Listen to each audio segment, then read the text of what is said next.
გავუსწრებთ ევროპას და ამერიკას. ახლა სხვა თემაზე უნდა გადავიდეთ. დღეს 1 დეკემბერია, შიდსთან ბრძოლის საერთაშორისო დღე აღენიშნება ამ დღეს მსოფლიოში, რაც შიდსის პანდემიის მიმართ საზოგადოებაში ცნობიერების ამაღლებას ემსახურება. მსოფლიო შიდსის დღის აღნიშვნის იდეა 1988 წელს შიდსის პრევენციის პროგრამით ჯანდაცვის მინისტრების სამიტზე გაჩნდა. სწორედ ამ თემაზე და საქართველოსთვის რამდენად არის ეს პრობლემა მნიშვნელოვანი გამოწვევა, რამდენად ვახერხებთ ამ გამოწვევასთან გამკლავებას და როგორ შეიძლება იყოს რომ პრევენცია ყოველთვის თქვათ საინფორმაციო ჭრილში ხელმისაწვდომი. გიორგი სოსელია დაავადებათა კონტროლის ცენტრის გლობალური ფონდის პროგრამის წარმომადგენელი და ალექსანდრე ასათიანი ამავე ფონდის პროგრამის წარმომადგენელი შემოგვიერთდნენ საქმიანობის სტუდიაში. მადლობა თქვენ მოგზაურობისათვის. მშვიდობის, მადლობა მოწვევისთვის. შიდსთან ბრძოლის საერთაშორისო დღევანდელი დღე მედიისათვის ყურადღების ცენტრში ხვდება ხოლმე, მაგრამ ისე ზოგადად ინფორმაციას რომ მივყვეთ თავიდანვე, საქართველოსთვის რამდენად პრობლემატური არის ეს დაავადება, HIV ინფექცია და რამდენად არის თქვათ ინფორმირებული საზოგადოება.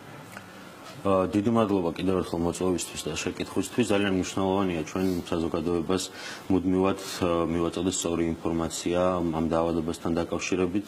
ვინაიდან მოგვეხსენება, რომ ეს არის ინფექციური დაავადება და არავინ არ არის დაზღვეული თქვათ მისგან. საქართველოში პირველი შემთხვევა HIV ინფექციის 99 წლიდან 99 წელს იყო აღმოჩენილი და ამის შემდეგ ყოველწლიურად გამოვლენილი შემთხვევების რიცხვი სტაბილურად არის მზარდი სამწუხაროდ. მიუხედავად იმისა, რომ ჩვენ საქართველოში არ გვაქვს წარმოდგენილი ეპიდემია, ანუ გავრცელება ზოგად მოსახლეობასთან შეფარდებით არ არის იმხელა, რომ ჩვენ შეიძლება ვთქვათ, რომ მდგომარეობა არის საგანგაშო, თუმცა აღსანიშნავია ის ფაქტი, რომ საქართველო როგორც აღმოსავლეთ ევროპის რეგიონის ნაწილი მიეკუთვნება მსოფლიოში ერთადერთ რეგიონს, რომელშიც ახალი ყოველწლიურად აღმოჩენილი ახალი შემთხვევების რიცხვი სტაბილურად იზრდება. და რომ შევხედოთ ჩვენ მაგალითად საქართველოში სტატისტიკას წლევანდელს და სტატისტიკას დაახლოებით 3-4 წლის წინ, ეს მაჩვენებლები საკმაოდ გაზრდილი არის. მაგალითისთვის თუ წელს 11 თვის განმავლობაში დაახლოებით 650 ახალი შემთხვევა არის დაფიქსირებული, შეიძლება სულ ციფრებში. დაახლოებით ეგრეა. დიახ, მეშლება დაახლოებით 3-4 წლის წინ ეს იყო დაახლოებით ორჯერ ნაკლები, სადღაც 300 შემთხვევა, 350 შემთხვევა ყოველწლიურად. რაც პრინციპში დაკავშირებული არის გარკვეულ სხვადასხვა ტიპის მიზეზებთან, მათ შორის ის, რაც თქვენ ახსენეთ, საზოგადოების ინფორმირებულობა და საზოგადოების ცოდნა და სწორი ინფორმაცია იმის შესახებ, თუ როგორ უნდა მოვახდინოთ ამ დაავადების პრევენცია, როგორ უნდა მოვახდინოთ დროული დიაგნოსტიკა და ასე შემდეგ. საკმაოდ დიდი გამოწვევა იყო ახსოვს სოციალური კამპანია ამ მიმართულებით, რომ HIV ინფექცია არ გადადის მეგობრობით, შეხებით და ასე შემდეგ. ეს სტიგმა დაძლეული გვაქვს დღეს და რამდენად პრობლემატური არის ამ მიმართულებით თუნდაც საზოგადოებაში შიდსის თქვათ არსებობა. სამწუხაროდ ეს სტიგმა კვლავაც არ არის დაძლეული. თუ ავიღებთ რაღაც დაახლოებით 10-15 წლის წინანდელ დამოკიდებულებებს საზოგადოებაში და დღეს დამოკიდებულებებს, რაღაცა პოზიტიური ძვრები თავისთავად არის, თუმცა ეს სტიგმა იმდენად ღრმად არის გამჯდარი საქართველოს საზოგადოების ფესვებში, რომ წარმოადგენს ერთ-ერთ ყველაზე მთავარ ბარიერს ადამიანებისათვის, რომ დროულად გამოიკვლიონ დაავადება, რაცაც შედეგად მოაქვს შემდეგ ის, რომ ჩვენ გვაქვს ქვეყანაში გვიანი გამოვლენა, შესაბამისად ადამიანებისთვის მკურნალობა უკვე ნაკლებად ეფექტური შესაძლებელი რომ აღმოჩნდეს. სტიგმა დისკრიმინაცია საქართველოში არის არამხოლოდ მომდინარეობს არამხოლოდ საზოგადოებიდან, არამედ ინსტიტუციურ დონეზეც საკმაოდ არის წარმოდგენილი, როგორც არის მაგალითად რამდენად გასაკვირიც არ უნდა იყოს თქვა სამედიცინო დაწესებულებებში დისკრიმინაცია, რომელიც აისახება მაგალითად სამედიცინო მომსახურების გაწევაზე უარის თქმით, როგორც არის მაგალითად შრომის ბაზარზე, ამ დამსაქმებლების მხრიდან სტიგმა დისკრიმინაცია, როდესაც ადამიანებს აგდებენ სამსახურიდან არ აყავთ ისინი სამსახურიდან, აიძულებენ მათ რომ ჩაიტარონ ან ვიძულებით ტესტირება და ამის შემდეგ უკვე ანთავისუფლებენ. დიახ, ეს ფაქტები საკმაოდ მრავლად არსებობს სამწუხაროდ დღეს კი ბატონო.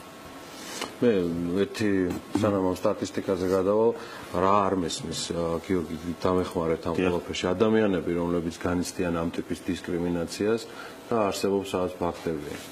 გასაგებია რომ ობიექტმა სხვადასხვა მიზეზების გამო შეიძლება შეიკავოს თავი ამის გახმაურებისგან არსებობს რაიმე სხვა საშუალებები, თუნდაც იმ ეგრეთ წოდებული დამსაქმებელი რომ გახმაურდეს, რომელიც ბოდიში და საერთოდ წარმოდგენა არ აქვს ამ დაავადებასთან და მის პრევენციასთან დაკავშირებით.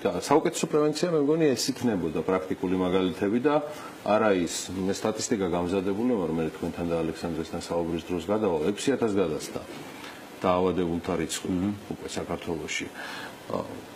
რატო არ ვაკეთებთ ამ ფაქტების კონსტატირებას პერსონალების დონეზე, ვინც ელემენტარულად დისკრიმინაციას ჩადის? საინტერესო შეკითხვაა ძალიან.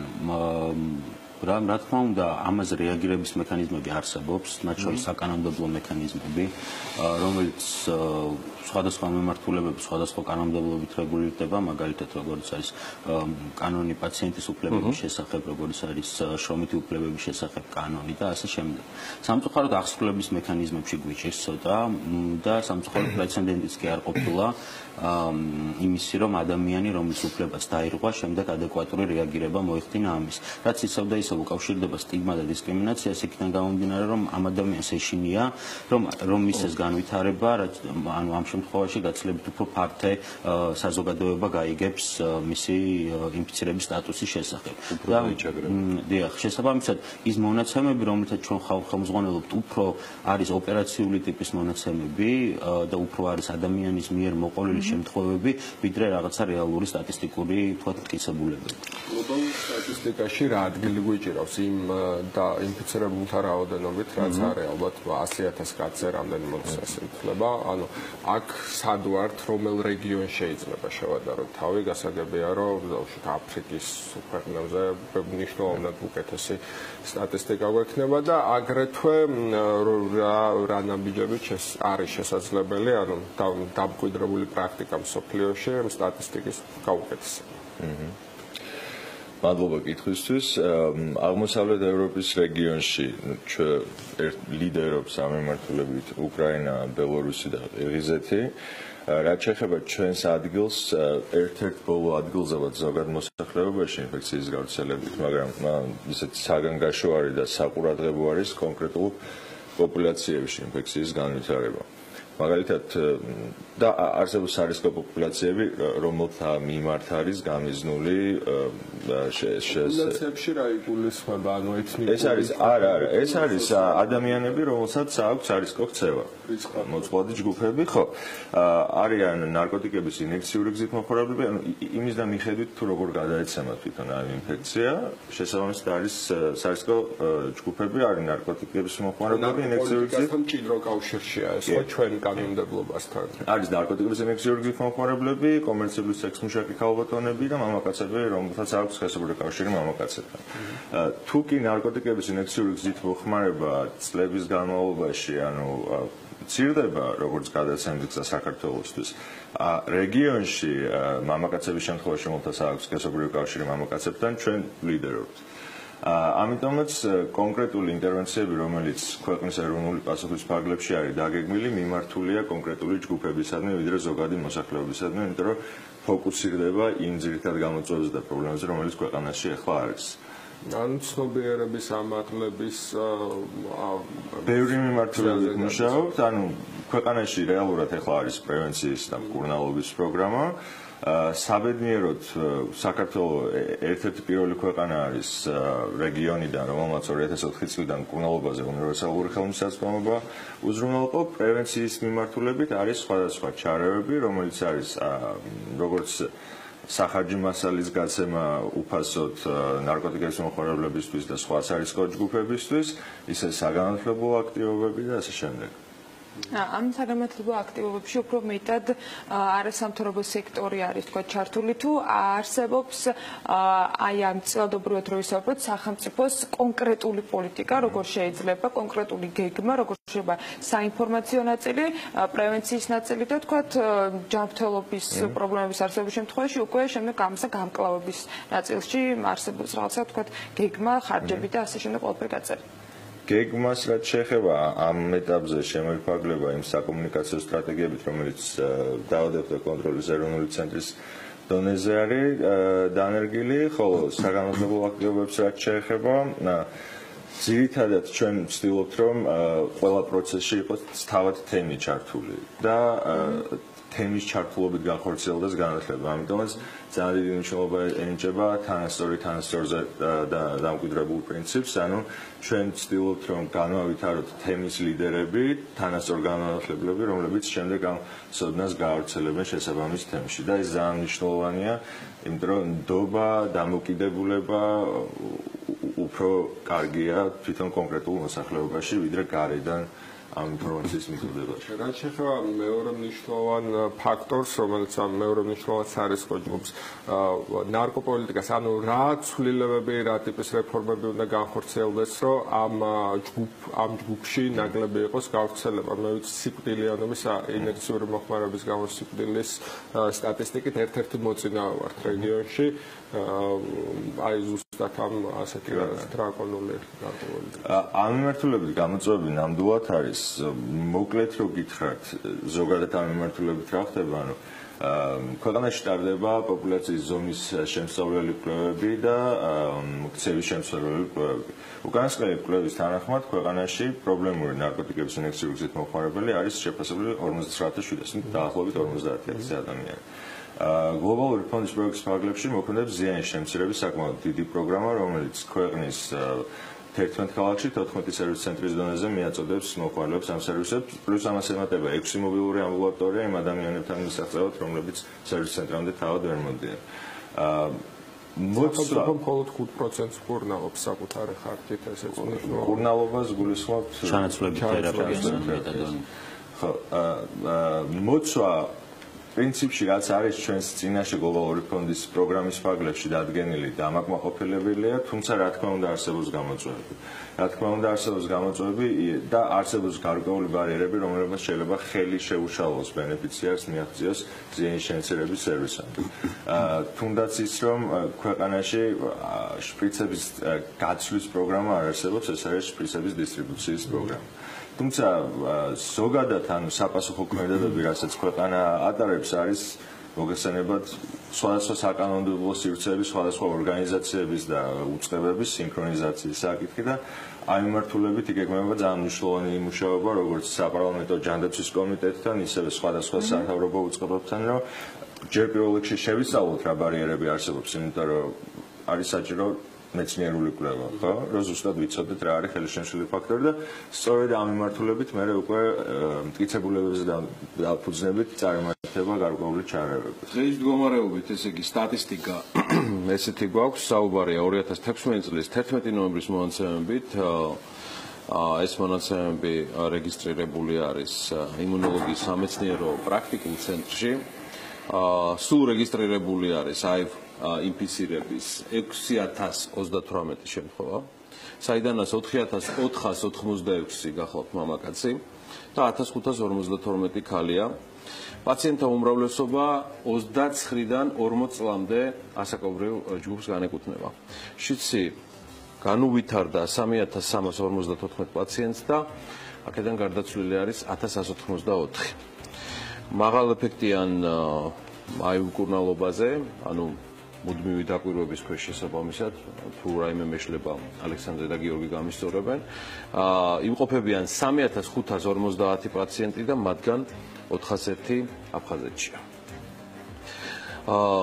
მე მგონი დღეს საკმაოდ ბევრი გექნებათ სამსჯელო. მნიშვნელოვანი თემა არის, რაც კოორდინაციის კუთხით ბრძანა ალექსანდრემ. ამისთვის ალბათ რომელიღაცა კონკრეტულმა პირმა მაინც უნდა აიღოს გამოცდილება. მიხარია, რომ კაკიზოიდეს აქვს ამის საკმაოდ კარგი გამოცდილება და ბექგრაუნდი და დარწმუნებული ვარ, რომ თემა ბოლომდე მივა. თუმცა რაც აღნიშნა ალექსანდრემ, იმდენად ბევრი არის ჩართული. უწყება, რომ აქ ერთი კარგი მაკოორდინირებელი ხელი უფრო მეტი ეფექტურობისთვის ალბათ მნიშვნელოვანი იქნება. გაგცემთ პასუხს ამ საკითხზე თუ შეიძლება. პროცესი პრინციპში უკვე მიმდინარეობს. საქართველოში აინფექცია შიცის პროგრამები რეგულირდება ერთი მთავარი დოკუმენტით, რომელსაც ეწოდება სახელმწიფო სტრატეგია, რომელიც შემუშავებული არის 2016-2019 წლებზე თუ არ მეშლება და დაფინანსება პროგრამების სახელმწიფოში ხდება ორი ძირითადი ფინანსური რესურსიდან. ეს არის სახელმწიფო და ეს არის გლობალური ფონდი, რომელიც 2003 წლიდან რომელმაც დაახლოებით 108 მილიონამდე ინვესტიცია ჩადო ქვეყანაში და რომელიც წყალობითაც როგორც სანდრომ აღნიშნა ქვეყანა მიაღწია უნივერსალურ ხელმისაწვდომობას მკურნალობას. დღეს ჩვენ ვართ ესეთ რეალობის წინაშე, როდესაც საუბარი მიდის სახელმწიფო დაფინანსების წილის გაზრდაზე და ეტაპობრივად აი ამ პროგრამების სრულიად გადაბარებაზე სახელმწიფო მხარდაჭერაზე. ეს პროცესი უკვე დაწყებული არის. გლობალური ფონდი ეხსნება? გლობალური ფონდი ეტაპობრივად აპირებს ქვეყნიდან გასვლას. დღეს მდგომარეობით უკვე ეს პროცესი გარკვეულწილად დაწყებული არის, მაგალითად 2015 წელს სახელმწიფოს მიერ უკვე იყო შესყიდული გარკვეული ნაწილი სამკურნალო პრეპარატების სახელმწიფო ბიუჯეტიდან, რომელსაც აქამდე გლობალური ფონდი ყიდულობდა და ყოველწლიურად იგეგმება აი ამ დაფინანსების წილის გაზრდა, რომელიც 2018-19 წლამდე უკვე სრულიად სახელმწიფო დაფინანსებაზე უნდა გადავიდეს. შეკითხვა იყო ჩანაცვლებითი თერაპიის პროგრამასთან დაკავშირებით, უკვე 2017 წლის ივლისისთვის დაახლოებით შუაში უკვე მეტადონის ჩანაცვლებითი თერაპიის პროგრამა, ანუ მკურნალობა უნდა გადავიდეს სრულიად სახელმწიფო დაფინანსებაზე. რაც არის მნიშვნელოვანი, რომ გავითვალისწინოთ, რომ მხოლოდ დაფინანსება არ გადაგვიჭრის პრობლემებს, გამომდინარე იქიდან, რომ მიდგომები მუშაობის ის, რომელიც დანერგა გლობალურმა ფონდმა და ის გამოცდილება, რაც დაგროვდა ამ პერიოდის განმავლობაში, არის ძალიან მნიშვნელოვანი, რომ იგივე ფორმით, რომელიც მორგებული იქნება ადამიანების პირველად საჭიროებებს, იყოს გათვალისწინებული და უზრუნველყოფილი სახელმწიფო დაფინანსების პირობებში. შესაბამისად, ახლა მიდის კომპლექსური მუშაობა, რომელშიც ჩართული არის პრინციპში თითქმის ყველა დაინტერესებული მხარე, ვინც ქვეყანაში მუშაობს ამ სფეროში, როგორც პარლამენტი, როგორც ჯანდაცვის სამინისტრო, ჩვენ დაავადებათა კონტროლის ცენტრი და რაც ყველაზე მნიშვნელოვანია, მიმდინარეობს უწყვეტ რეჟიმში კონსულტაციები და თანამშრომლობა უშუალოდ იმ ადამიანებთან, ვისაც ეს პრობლემები ეხება, ანუ სათემო ორგანიზაციებთან, ნარკოტიკების მომხმარებელ ადამიანებთან, LGBT სათემო ორგანიზაციებთან და ასე შემდეგ. შესაბამისად, აი ესეთი კოორდინირებული პროცესი ყველა მხარის ჩართულობით იმედი გვაქვს, რომ მოგცემს იმ შედეგს, რომ ის პროგრამები, რომელსაც ჩვენ სამომავლოდ დავგვეგმავთ, მაქსიმალურად იქნება მორგებული იმ ადამიანების საჭიროებებს, ვისთვისაც არის ეს პროგრამები გამიზნული. და მე დარწმუნებული ვარ, რომ გიორგი სოსელიას და ალექსანდრე ასათიანს კიდევ ბევრჯერ ექნებათ საშუალება ამ სტუდიაში ეს თემები გაიშალოს, მათ შორის გლობალური ფონდის პროგრამების წარმომადგენლებს და შესაბამისად ჩვენ მზადავართ კიდევ უფრო დეტალურად, არა მხოლოდ დაემთხოს როგორც თარიღი დღევანდელი ვისაუბროთ ამ თემებზე. დიდი მადლობა თქვენ სტუმრობისთვის. საქმიანი დილის პლატფორმა ღია არის ამ და სხვა თემებზე სასაუბროთ. ეხლა რეკლამის დრო არის. საქმიანი დილის ეთერში ჩვენ გავაცილებ სტუმრებს და მალე დაგიბრუნდებით.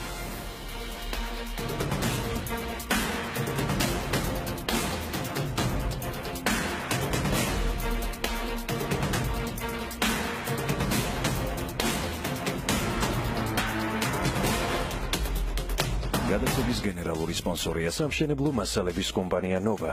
წარმოება, იმპორტი, ექსპორტი. ნოვა. იყიდე პირველისგან. საქმიანი დილის სპონსორია ელიზაბეთ ბლექველის ჰოსპიტალი.